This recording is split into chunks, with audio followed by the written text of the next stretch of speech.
चलिए बच्चों, अब हम स्टार्ट करते हैं आईएस कर्व के साथ।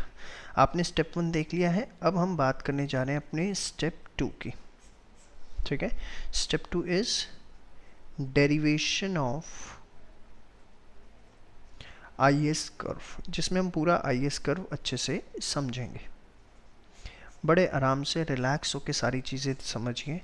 होपफुली तीनों वीडियोस अभी तक जो मैंने अपने इसकी देखी हैं वो आपको समझ में आ गई। चलो बच्चों, सबसे पहले बेसिक बात करता हूँ मैं। देखिए, थोड़ा सा डायग्राम का यूज़ है यहाँ पर, थोड़ा क्या पूरा ही डायग्राम का यूज़ है।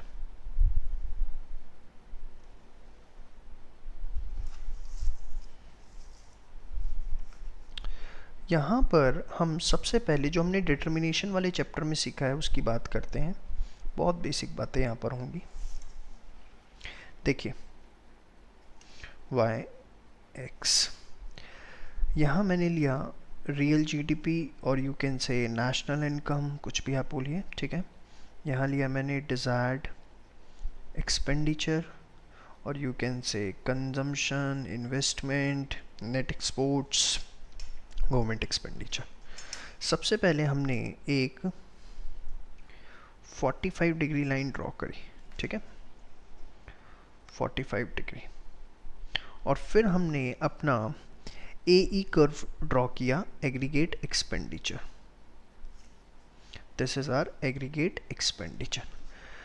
मुझे आपको याद दिलाने की शायद थोड़ी सी ज़रूरत है, इसलिए थोड़ा सा याद दिला दूँ। एग्रीगेट एक्सपेंडिचर की जब हम बात करते हैं बेटा, इसमें क्या क्या आता है, C+I+G+NX।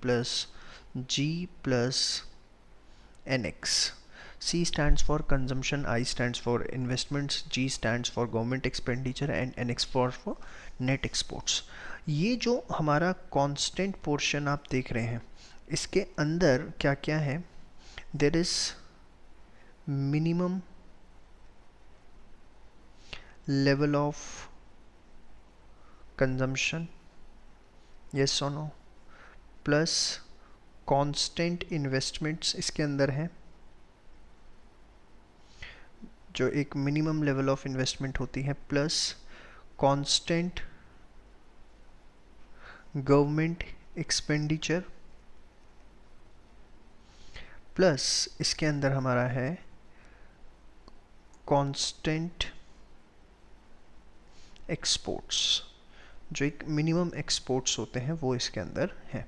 ये चार चीज़ें मिलके हमारी कंबाइन क्या डिज़ाइन करती हैं, minimum intercept of aggregate expenditure. ये बातें हमें ऑलरेडी बहुत अच्छे से पता है, ठीक है। चलिए, अब बड़े आराम से समझिएगा एक एक चीज़, कोई जल्दीबाजी नहीं है। ये क्या आ गया, हमारा इक्विलिब्रियम लेवल आ गया, यस और नो। अब अगर बड़े आराम से एक एक चीज़ समझिए, if rate of interest will fall, अगर रेट ऑफ इंटरेस्ट जो है वो गिरेगा तो उससे क्या होगा बताओ, इन्वेस्टमेंट्स विल इंक्रीज, यस और नो। इन्वेस्टमेंट जो है वो क्या होगी, इंक्रीज होगी। अब अगर इन्वेस्टमेंट्स इंक्रीज होंगी तो क्या होगा उससे बताओ, aggregate expenditure will also increase, है ना भाई। इन्वेस्टमेंट्स अगर इंक्रीज हो गई तो उससे एग्रीगेट एक्सपेंडिचर भी क्या होगा, इंक्रीज होगा। अब हमारी इन्वेस्टमेंट्स इंक्रीज हो रही है, कांस्टेंट इन्वेस्टमेंट जो थी वो हमारी क्या हो रही है, इंक्रीज हो रही है। तो there will be a parallel shift in the aggregate expenditure curve, और वो हमारा से यहाँ पर आ गया, that is the AE1। Equilibrium E पे था, अब हमारा न्यू इक्विलिब्रियम आ गया E1 पे। आप देखिए ये क्यों, क्योंकि हमारा एग्रीगेट एक्सपेंडिचर बढ़ गया। और एग्रीगेट एक्सपेंडिचर क्यों बढ़ा है, ये था हमारा अगर रेट ऑफ इंटरेस्ट R पे, तो ये किस पर है, R1 पे। यहाँ तक आप सबसे पहले सारी चीज़ें समझ लो, किसी तरीके का कोई डाउट आपके मन में नहीं होना चाहिए। Minimum level of consumption is there, constant investment, constant government expenditure, constant exports are there. अगर रेट ऑफ इंटरेस्ट कम होगा तो इन्वेस्टमेंट्स जो है आपकी इंक्रीज हो जाएगी, जिससे आपका एग्रीगेट एक्सपेंडिचर भी इंक्रीज हो गया। अब देखिए क्या करना है, ये मैंने थोड़ा इसके नीचे लिख दिया, लिखना नहीं चाहिए था मुझको, बट चलिए कुछ नहीं होता। इसी के नीचे मैं एक दूसरा कर्व ड्रॉ कर रहा हूँ, ध्यान से देखिएगा।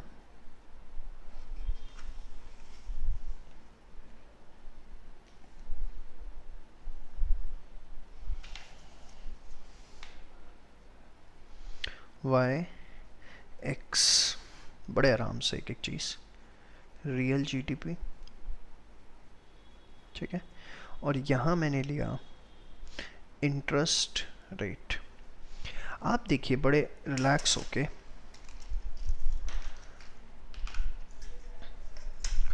जो आपका रियल जीडीपी है वो न्यू इक्विलिब्रियम लेवल पे ये है, और पहले ये था, ये सुनो, यही हालात है।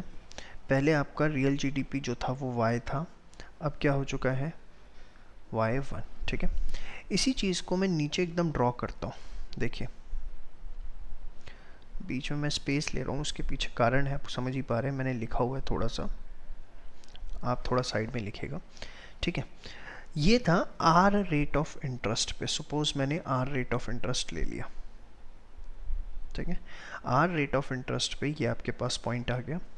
अब इसके बाद हुआ क्या, rate of interest will fall, तो एक नया जीडीपी आ गया, रेट ऑफ इंटरेस्ट क्या हो गए, फॉल हो गए, R1 हो गया, और वहाँ पर आपका एक नया जीडीपी आ गया, ठीक है।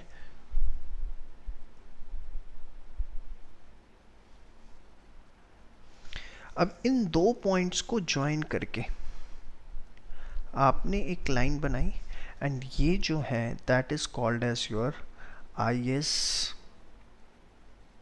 कर्व। ये जो आपके पास आया ये क्या रिप्रेजेंट कर रहा है, IS curve.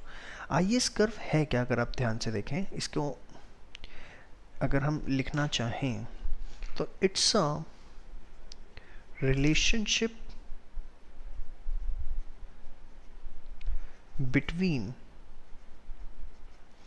interest rate and real GDP such that at its